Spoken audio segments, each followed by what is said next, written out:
Jay Cutler, who was sacked 4 times by the Saints, is hit by Rafael Bush. Photo by Henry BrowneGet. Images. Davey, Jay Cutler will start at quarterback when the Dolphins play the Tennessee Titans on Sunday. And he'll likely finish the game at quarterback. And it shouldn't shock anybody if he starts the next week against Atlanta and the week after that against the Jets. Fans may be turning up the heat on Cutler after 2 poor performances, but one person isn't. It's the one who matters: Adam Gase. Gase arrived with the reputation of quarterback whisperer, but on top of that, we can add the title quarterback supporter. One of Gase's first moves as Dolphins coach was to reassure Ryan Tannehill that his new coach had his back. That same trust is now afforded Cutler. Gase knows people are wondering what Cutler has done to deserve such faith. He knows some are wondering if it's time to get the hook and insert all reliable Matt Moore on the reasoning that 6 points over the past 2 games is Cutler's fault. "That drives me nuts," Gase said Monday. "I heard when I got here Ryan couldn't play. That was wrong. The evaluation skills that everybody has about quarterbacks is really bad. So I'm not going to listen to anybody outside myself." Gase is defensive of Cutler to the point that when the subject of the Wildcat play from the Saints game was brought up, Gase rattled off all the things that went wrong before veering off into the one thing that went right. If you'll recall, the Dolphins snapped the ball to running back Jay as Cutler lined up at wide receiver. The Dolphins mangled the play so badly that Ajay was stopped for no gain, which the Dolphins would have taken compared to the 5-yard loss incurred when receiver Kenny Stills was flagged for improperly lining up. For whatever reason, outsiders focused on the fact Cutler nonchalantly stood there out wide as the play unraveled. Dolphins quarterback Jay Cutler talks about what went wrong after the loss to the Saints in London. AP photo. Tim Ireland. "I'm glad Cutler did what he did, because that's what he's supposed to do," Gase said.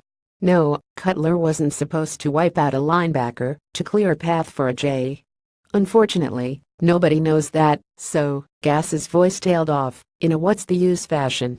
Gase won't want to hear it, but Cutler is mired in the worst Wagam stretch of his career since 2013, when he injured his groin against Washington after completing only 3 passes. He didn't return for a few weeks when he recorded a 69.8 passer rating against Detroit.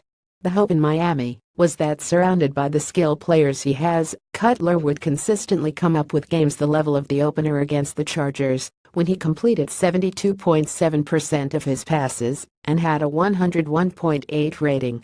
But true to much of his career, Cutler's rating plummeted to the low 70s the past 2 weeks, while enduring 7 total sacks.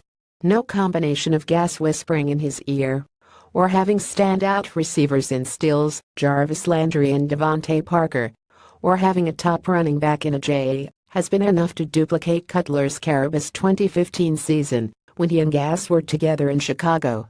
"Whose fault is that? Hardly Cutler's," says Gase, on the theory that if given a reasonable amount of time, Cutler will hit open receivers. "If he's going to get hit from start to finish, I don't care who you put back there," Gase said. "We need to do a better job of protecting him, being where we're supposed to be. We can't let him just take hit after hit after hit and then expect him to stand in there.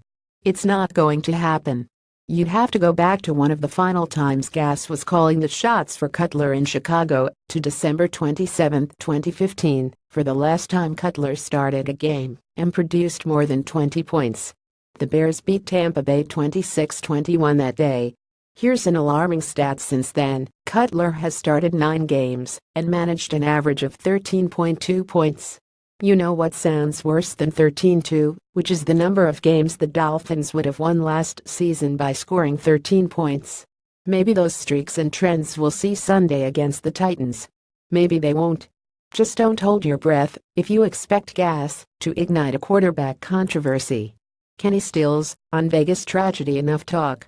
It's time to find solutions. CB Torrey McTire's girlfriend works at Mandalay Bay, barricaded herself. Column. Dolphins coach Adam Gase sounds lost as offense sputters. Lawrence Timmons speaks after his Dolphins debut, grading the Dolphins after their 200 loss to the Saints. Photo gallery. Live images from Dolphin Saints tilt in London. Check out the Palm Beach Post's Miami Dolphins page on Facebook.